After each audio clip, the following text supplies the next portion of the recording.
তো আজকের আলোচনা বাংলা সাহিত্যের অন্ধকার যুগ, যেটা 1200 থেকে 1350 এই 150 বছরে হয়েছিল আর কি। তো বাংলা সাহিত্যের প্রাচীন যুগ যেটা যেটা চর্যাপদের উপর বেস করে তৈরি হয়, সেটা আমরা জেনেছি।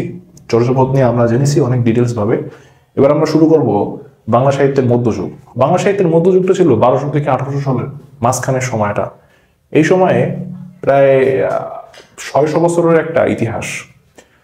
দেখা যায় যে 1350-এর পর থেকে শুরু করে 1800 সাল পর্যন্ত একটা চমৎকার সাহিত্য পাওয়া যায় বাংলা সাহিত্যের। বাট 1200 থেকে 1350 এই 150 বছরে কোনো ধরনের সাহিত্য রচনা খুঁজে পাওয়া যায় না আর কি। তখন কয়েকজন ইতিহাসবিদ অথবা ভাষাবিদ যারা ছিলেন, যারা সাহিত্য নিয়ে কাজ করতেন, তাদের মতে কয়েকটা ফ্যাক্টর এখানে কাজ করছে যে 150 বছরে কেন খুঁজে পাওয়া যায়নি। বিভিন্ন লেখকরা বিভিন্ন যুক্তি দিয়েছেন, পক্ষে কিংবা বিপক্ষে। তবে সর্বসম্মত মত একটা থাকতে পারে এরকম কোনো মত এখনো হয়নি।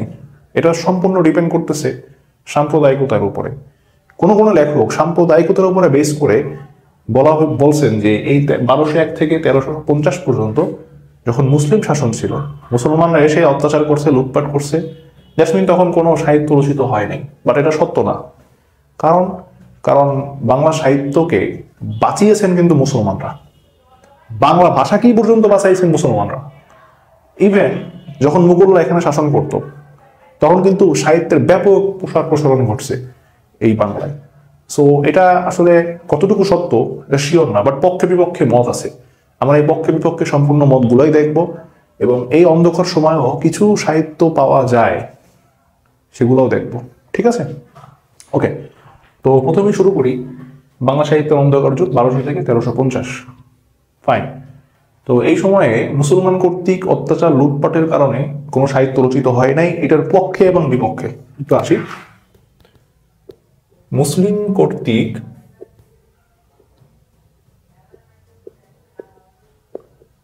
লুটপাট অত্যাচারের জন্য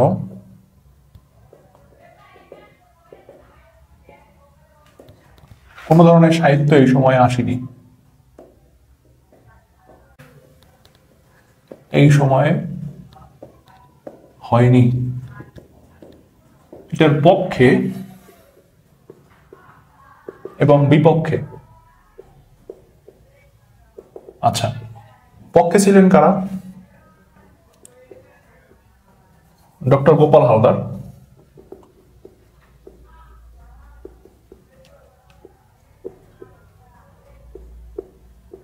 আচ্ছা, এরপর ছিলেন কে? সুনীত কুমার।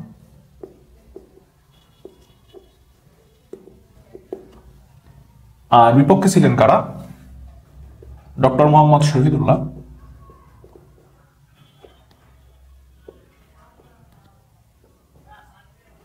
তারপর ছিলেন ডক্টর দীনেশ চন্দ্র সেন,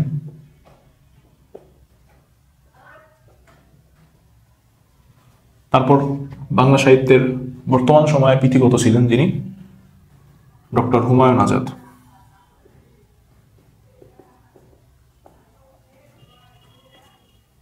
এরা ছিলেন বিপক্ষে।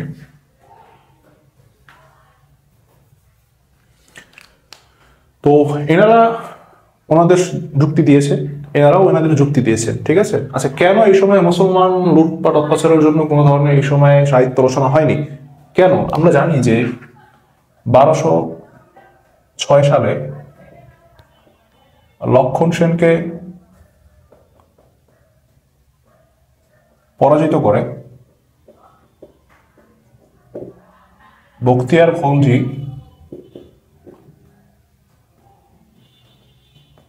বঙ্গ জয় করেন। তো ওনাদের মতে হলো কি, এই যে মুসলমানরা আসছে নতুন একটা জাতি, তারা এসে হয়তো এখানে লুটপাট করছে, দ্যাটস মিন এটা সমস্যা। বাট হুমায়ুন আজাদ সাহেব প্রমাণ করেছেন যে এই 150 বছর পর্যন্ত কোনো সাহিত্য রচনা হয় নাই। তার মানে 150 বছর পর্যন্তই কি মুসলমানরা লুটপাট করে গেছে, অত্যাচার করছে? ব্যাপারটা কতটুকু সত্য? হয়তো 1 বছর করতে পারে, 2 বছর করতে পারে। এরপর কি? এরপর তো হয় না, লুটপাট সর্বোচ্চ 1-2 মাস হয়। এরপর তো ওইখানে টিকে থাকতে হলে আপনাকে অবশ্যই ওই এলাকার মানুষদের সাথে মিলেমিশে থাকতে হবে। তো মুসলমানরা শুধুমাত্র অত্যাচার লুটপাটের উপরে দিয়েই গেছে এমন তো হওয়া উচিত না, বা এমন তো হয় না সাধারণত। একটু মানে বেসিক চিন্তা খাটাইলেই কিন্তু এই জিনিসটা বোঝা যায়। ওকে, হুমায়ুন আজাদ তার লাল নীল দীপাবলি বইতে এটা বলেছেন। বইয়ের নাম লাল নীল দীপাবলি। এই বইতে হুমায়ুন আজাদ এই কথাটা প্রুভ করছে। আচ্ছা, এবার আসি ডক্টর দীনেশ চন্দ্র সেন কি বলেছিলেন। উনি উক্তি দিয়েছিলেন এই উক্তিটা, আমাদের বিশ্বাস মুসলমান কর্তৃক বঙ্গ বিজয়ী বঙ্গভাষারই সৌভাগ্য হয়ে দাঁড়িয়েছে। আচ্ছা, এই উক্তিটা কার? আমি এখানে এক ধরে নিচ্ছি, এই উক্তিটা এক, অর্থাৎ ডক্টর দীনেশ চন্দ্র সেন। কেন এই উক্তিটা উনি করেছিলেন এটা আমরা প্রুফ পাবো, অর্থাৎ কোথায় প্রুফ পাবো? এটা প্রুফ পাবো আমরা অন্ধকার যুগে যে সাহিত্য, সেই সাহিত্য দিয়েই। ঠিক আছে, এবার আসে অন্ধকার যুগে সাহিত্য কি কি আছে। প্রথম সাহিত্য প্রকৃত ভাষায় রচিত প্রাকৃত বেঙ্গল। এটা প্রকৃত ভাষায় রচিত প্রাকৃত বেঙ্গল। আচ্ছা, এরপর দ্বিতীয় যেটা পাওয়া যাবে সেটা হলো গিয়ে শূন্য পুরাণ। আচ্ছা, এবার তৃতীয় যেটা পাওয়া যাবে সেটা হলো গিয়া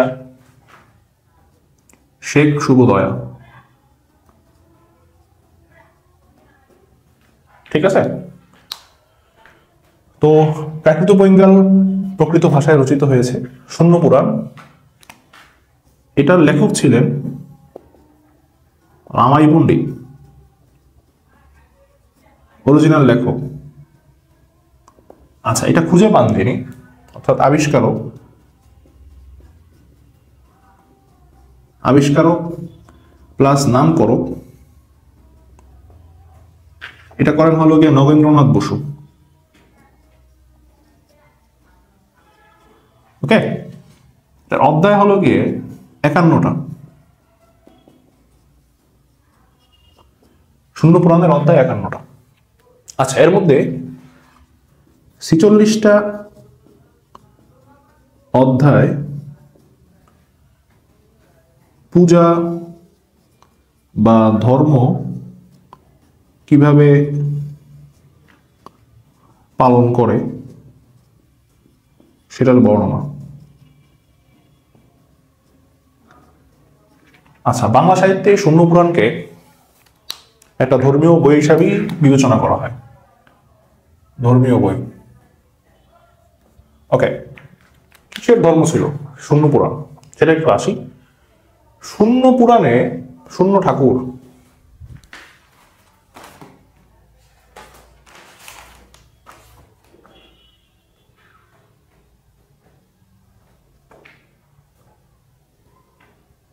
আচ্ছা, শূন্য পুরাণে শূন্যময় দেবতা যার নাম ধর্ম ঠাকুর আর কি। তো এই ধর্ম ঠাকুরের পূজা অর্চনা, এটা হলো গিয়া এই রামাই পণ্ডিত লিখিত শূন্য পুরাণে আছে ধর্ম ঠাকুরের পূজা অর্চনা। আচ্ছা, এই শূন্য পুরাণের কোন একটা অধ্যায়ে একটা কবিতা আছে যার নাম নিরঞ্জনের রোষ্ণ। নিরঞ্জনের রোষ্ণ 46টা অধ্যায় পর্যন্ত পূজা বা ধর্ম পালন কিভাবে করে সেটা বর্ণনা আছে, ধর্ম ঠাকুরের পূজা অর্চনা। আবার এই নিরঞ্জনের রোষ্ণ এই কবিতায়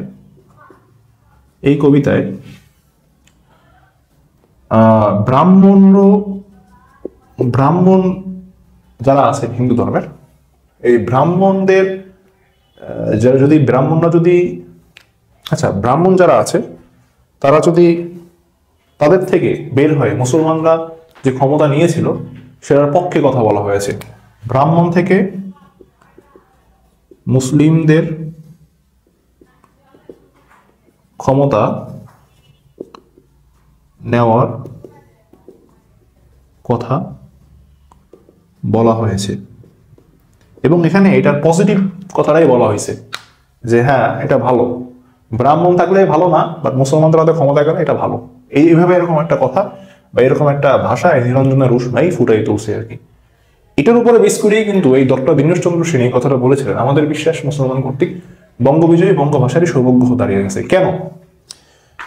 পালরা মোটামুটি 800-900 বছর অর্থাৎ 900 খ্রিস্টাব্দ পর্যন্ত শাসন করছে, ঠিক আছে। এরপর আসছে সেনরা। সেনরা ছিল ব্রাহ্মণ, এদের মোটামুটি ব্রাহ্মণবাদের উপরেই দাঁড়াইছিল এদের ধর্মটা। তো এই পালদের ছিল বৌদ্ধরা, এরা কথা বলতো বাংলা ভাষায় এবং বাংলা ভাষায় রচিত হয়েছিল চর্যাপদ। তো এই বাংলা ভাষার উপরে নিষেধাজ্ঞা দেয় যে বাংলা ভাষা কথা বলা যাবে না, নিচু স্তরের ভাষা। তো মুসলমানরা যখন বঙ্গবিজয় করলো, এখানকার মানুষ হাফ ছেড়ে পাচ্ছে যে না, আমরা বাংলা ভাষায় কথা বলতে পারবো, এখন আর এই ব্রাহ্মণদের মতো আমরা বাংলা ভাষায় কথা বলতে পারবো না, এরকম কোনো নিষেধাজ্ঞা আসবে না। এই জন্য এই কথাটা বলা হয়েছে। এবং দলে দলে লোক কিন্তু মোটামুটি ভালোই এই ইসলামের মধ্যে আসছে। এই জন্য এই নিরঞ্জনের রুশমা কবিতায় লেখক ব্রাহ্মণ থেকে মুসলিমদের ক্ষমতা নেওয়ার কথা বলেছেন, সেটা পজিটিভলি বলেছেন আর কি, ঠিক আছে। কি বলেছিলেন? মানে একটা কথা আমি দেখি যে আপনি চণ্ডিকা দেবীতেই হইলে হায়া বিবি, মানে চণ্ডিকা দেবী হয়েছে হায়া বিবি, আর পদ্মাবতী হইলা বিবি নূর, পদ্মাবতী হয়েছে বিবি নূর। যথেক থেকে দেবতাগণ সব হইয়া এক মন প্রবেশ করিল যাজপুর। এই যথেক থেকে দেবতাগণ, এখানে বলা হয়েছে এই যথেক মানে ব্রাহ্মণরা আর কি। ব্রাহ্মণরা সবে একসাথে হইয়া তারা প্রবেশ করিল যাজপুর। যাজপুর মনে হয় ধর্ম অথবা কোনো একটা দেশ বুঝাইছে এই শূন্য পুরাণে লেখক আর কি। আশা করি বুঝা গেল জিনিসটা। সো ধর্ম ঠাকুরের পূজা অর্চনা নিরঞ্জনের রুশমাতে আমরা দেখতে পাই যে লেখক ব্রাহ্মণ থেকে মুসলিমদের শাসনকে পজিটিভলি বলছে আর কি।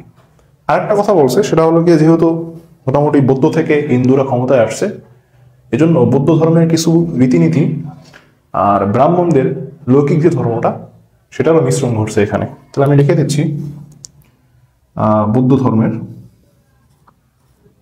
ধর্ম প্লাস ব্রাহ্মণ বা হিন্দু ধর্মের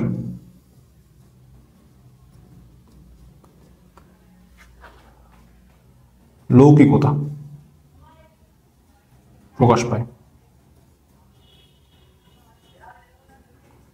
ক্লিয়ার? আচ্ছা, এবার আসি শেখ শুভোদয়াতে। আমরা শূন্য পুরাণ নিয়ে জানলাম, এবার শেখ শুভোদয়াতে আসি। এটা লেখক হলেন গিয়ে হলায়ুদ মিশ্র লেখক।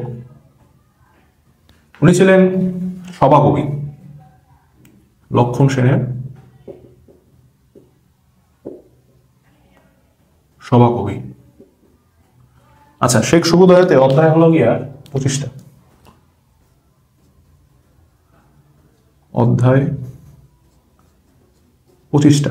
এই শেখ শুভোদয়াতে আসলে মুসলমানরা তখন শাসন করতে আসছে। মুসলমানদের যে পীর আউলিয়া আল্লাহ যারা ছিলেন, আল্লাহর অলি, তারপর পীর আউলিয়াগণ, তাদের পজিটিভটাই বর্ণনা করা হয়েছে শেখ শুভোদয়াতে। অর্থাৎ তাদের এই যে অলৌকিক কিছু ক্ষমতা, সেই ক্ষমতার ব্যাপারেও ওই শেখ শুভোদয়াতে বলা হয়েছে। তার মানে আমি বলতে পারি এখানে মুসলিমদের পীর আউলিয়াদের নিয়ে বলা হয়েছে, তাদের অলি আউলিয়াদের আর অলৌকিক কাজকর্মগুলো নিয়ে কথা বলা হয়েছে। শেখ মানে শেখ, আরবের যারা শেখ তাদের মতো করে এই শেখ শুভোদয় কথাটা আসছে। যাই হোক, অধ্যায় 25টা হলায়ুদ মিশ্র লেখক আর লক্ষণ সেনের সভাকবি ছিলেন এই লেখক। আচ্ছা, এখানে আমরা দেখতে পাইলাম একটা জিনিস, দুইটা, তারপর হলো গিয়া এটা দুইটা না, দুইটাই, এটা 3। আর 4 নম্বরে যেটা পাওয়া যায় সেটা হলো গিয়া চম্পু কাব্য। কিছু চম্পু কাব্য পাওয়া যায় যেগুলো গদ্য পদ্য মিশ্রিত কাব্য, গদ্য প্লাস পদ্য মিশ্রিত, এই ধরনের কিছু চম্পু কাব্য পাওয়া যায়।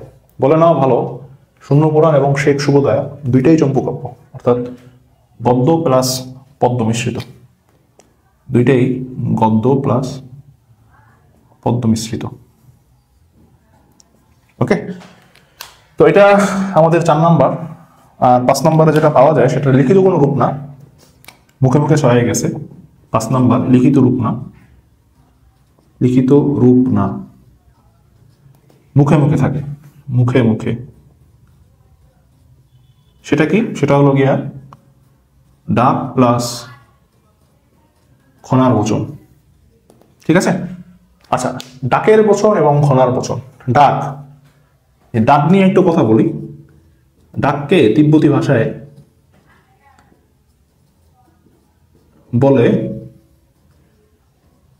জ্ঞানের বচন। ঠিক আছে, মহামহোপাধ্যায় হরপ্রসাদ শাস্ত্রী উনি যখন নেপাল থেকে ফিরে আসেন 1907 সালে 4টা গ্রন্থ নিয়ে আসছিলেন। তার নাম মধ্যে একটা ছিল ডাকার নব, মানে ডাকার নব, অর্থাৎ ডাকের বচন থেকে আসছে ডাকার নব। তো ওই ডাককে দুইটা মতবাদ আছে ডাক নিয়ে। ডাকদেরকে হয় বলা হয় বৌদ্ধ ধর্মের সাধক, বৌদ্ধ ধর্মের সাধক, অথবা কেউ কেউ বলেন যে আসামের অসমিয়া অর্থাৎ আসামের কামরূপ এলাকায় একজন কিংবদন্তির নায়ক ছিলেন যার নাম ছিল ডাক। কারণ আমি বলতে পারি আসামের কামরূপের কিংবদন্তির নায়ক এই ডাক, তার যে বচন তাকে বলা হয় ডাকের বচন। আচ্ছা, ডাকের বচনে মোটামুটি দুইটা জিনিস ফুটাই তোলা হয়েছে, একটা জ্যোতিষ শাস্ত্র অর্থাৎ জ্যোতিষবিদ্যা, আর 2 নম্বরে বাংলাদেশের পারিবারিক যে ঘটনাগুলো, পারিবারিক বন্ধনের যে কথা, এই দুইটা জিনিস ফুটাই তুলছে ডাকে। তাই লিখে দিচ্ছে এই জিনিসটা, ডাক জ্যোতির্বিদ্যা প্লাস পরিবারের কথা। ঠিক আছে, ওকে। এরপর আছে খনার বচন। খনা 8ম থেকে 12 শতক গ্রাম বাংলায় অজস্র এই খনার বচনগুলো ছড়াই ছিটিয়েছিল। এই খনার বচনকে বলা হয় মোটামুটি জ্যোতির্বিদ্যা, তারপর কৃষিবিদ্যা, এগুলোর উপরে বেস করে এই খনার বচন তৈরি হয়। খনা কে ছিল আসলে? ধারণা করা হয় খনা একজন নারী যার নাম লীলাবতী। তো খনা আসলে কে? লীলাবতী। ঠিক আছে, আমার বাড়ি ছিলেন 24 পরগনাতে, কলকাতার, সরি কলকাতার না, পশ্চিমবঙ্গের 24 পরগনা। বরামির নামে একজন আছে লোক, খুবই বিখ্যাত একজন মধ্যযুগের একজন সাহিত্যিক। তার যে পুত্র ছিল সেই পুত্রের স্ত্রী ছিল এই লীলাবতী বা খনা। এটা একটা আইডিয়া, এটা একটা ধারণা করছে আর কি। বাট অনেকে বলেন যে খনা কোনো একজন ব্যক্তি না, অনেক ব্যক্তি, অনেক মেয়ে, তারা যে বচনগুলো দিয়েছিল সেই বচনকে বলা হয় খনার বচন। তো খনার বচনগুলো আসলে কি? যেমন একটা উদাহরণ টানি, এই যে খনার বচন এখানে আছে, 16 চাষে মূলা তার অর্ধেক তুলা, তার অর্ধেক ধান বিনা চাষে পান। মানে 16 ভাগ কষ্ট করতে হয় মূলা চাষে, আর তার অর্ধেক কষ্ট করতে হয় তুলা চাষ, তার অর্ধেক কষ্ট করতে হয় ধান, আর পান কিন্তু বিনা চাষেই হয়ে যায়, এরকম একটা কথা সে বলেছে। মানে এটা একটা কৃষিবিদ্যা টাইপের। ঠিক আছে, আর তারপর একটা কথা বলছে, পশ্চিমে ধনু নিত্য খরা, পূর্বে ধনু বর্ষা খরা। মানে রংধনু যদি পশ্চিমে ওঠে ওইটা একটা নিত্য খরা, মানে খরা বোঝায়, আর পূর্বে যদি ওঠে তাহলে সেটা বুঝে আসলে বর্ষা আসবে। তো এই খনার বচন দিয়ে আমরা বুঝতে পারি যে এই ভদ্রমহিলা আসলে বুঝাইতে চাইতেছেন জ্যোতির্বিদ্যা প্লাস কৃষিবিদ্যা, এই দুটোর উপরে বেশ ভালো দক্ষ ছিল না। ঠিক আছে, তো মোটামুটি 5 ধরনের সাহিত্য পাই। প্রাকৃত ভাষায় রচিত প্রাকৃত পৈঙ্গল, শূন্য পুরাণ, শেখ শুভদয়া, যে চম্পু কাব্য 4 নম্বর,